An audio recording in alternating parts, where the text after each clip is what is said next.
ফাতেমারও দরজা গিয়া ডাক দিলেন কিনা মা ফাতেমাই এক ডাক দুই ডাক তিন ডাক শুনিল চার ডাকের ওই সময় মায়ে জবাব যে দিল কি জন্যেতে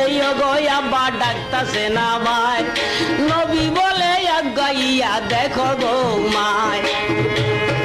এই কথা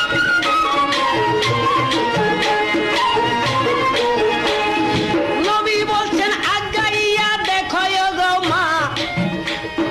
কথা শুনা বলছেন তখন বিবি ফাতেমা আপনার সঙ্গে দেখা করতে আমার সাধ্য নাই বাবা গো মাটির একটা গর্ত কইরা আসি যে লুকাই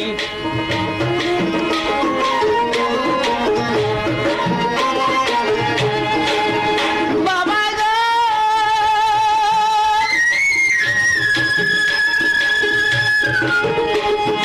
মাটির একটা গর্ত কইরা আসি গো লুকাই সারাদিন ওই ব্যস্ত ছিলাম আপনাকে জানাই আমার সিরা কার্পে তালি দিতে গো আব্বা আমার সিরা কাপড়ে তালি দিতে গো বাবা সময়